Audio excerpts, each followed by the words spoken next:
Hello friends, good morning. स्वागत है आप सभी का हमारे YouTube channel Divya steno classes में। अगर आपने अभी तक हमारे चैनल को सब्सक्राइब नहीं किया है तो सब्सक्राइब कर लीजिए और बेल आइकन को दबा लीजिए, क्योंकि हमारे चैनल पर रेगुलर 80 वर्ड पर मिनट पर और 90 वर्ड पर मिनट पर और 100 वर्ड पर मिनट पर 3 डिक्टेशन अपलोड होते हैं। अगर आप एसएससी ग्रेड डी के लिए प्रिपरेशन कर रहे हो तो आप 80 वर्ड पर मिनट पर और 90 वर्ड पर मिनट पर प्रैक्टिस कर सकते हैं। अगर आप एसएससी ग्रेड सी के लिए प्रैक्टिस कर रहे हैं तो आप 100 वर्ड पर मिनट पर प्रैक्टिस कर सकते हैं। बिहार एसआई स्टेनो के लिए भी अगर आप कर रहे हैं तो आप हमारे चैनल पर बन करके आप अपने डिक्टेशन को कंटिन्यू रख सकते हैं, क्योंकि अभी लॉकडाउन में क्लासेस बंद है और ज़्यादातर ज़रूरी है कि आप ज़्यादा से ज़्यादा प्रैक्टिस करते रहिए, क्योंकि बहुत सारे एग्जाम के पीटी के रिजल्ट आ चुके हैं। अब जैसे ही लॉकडाउन खुलेंगे तो आपको ये टाइम नहीं मिलेगा कि आप क्लासेस जा कर के अपना स्टडी कर पाओ, अपना स्टेनो को कंटिन्यू रखो। आपको तुरंत एग्ज़ाम ले लिया जाएगा, तो आप किसी भी चैनल से जुड़ करके आप अपनी पढ़ाई को कंटिन्यू रखिए। तो चलिए स्टार्ट करते हैं अपना डिक्टेशन।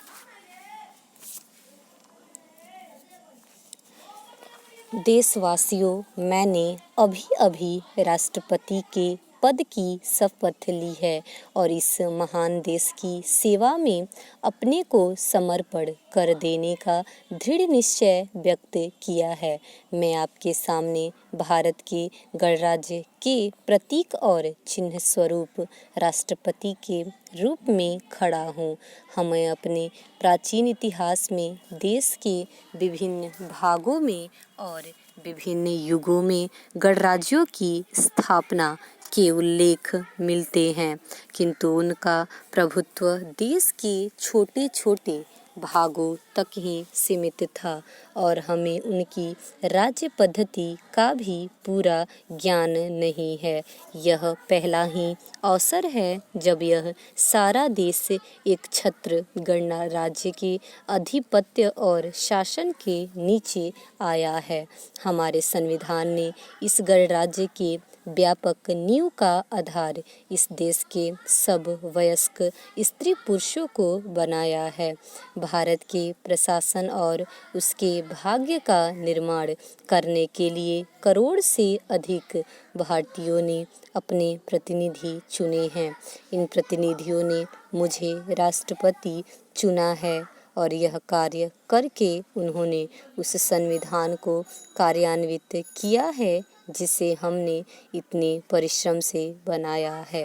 व्यक्तिगत रूप में आपकी एक देशवासी के नाते तथा इससे भी कहीं अधिक भारत की स्वतंत्रता के संघर्ष में आप में से अनेक के एक साथी के नाते मैं आपके विश्वास के इस अपूर्व प्रदर्शन के लिए अत्यंत कृतज्ञ हूँ, किंतु कृतज्ञता से भी कहीं अधिक मैं इस उच्च पद के गुरुतर उत्तरदायित्व और भार का अनुभव कर रहा हूँ।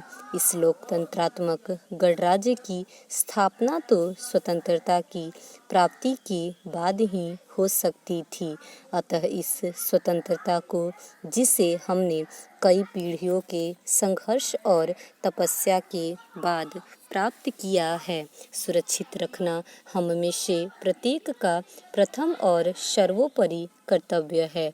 हमारा अटल उद्देश्य यह है कि हम जनता की स्थिति सुधारें और उसकी उन्नति करें, किंतु देश में सुधार और उन्नति की हमारी सब योजनाएं हमारी स्वतंत्रता स्थिर बने रहने पर ही निर्भर करती है। उसी आधारभूत स्वतंत्रता पर ही तो हमारा व्यक्तिगत और राष्ट्रीय जीवन निर्भर है।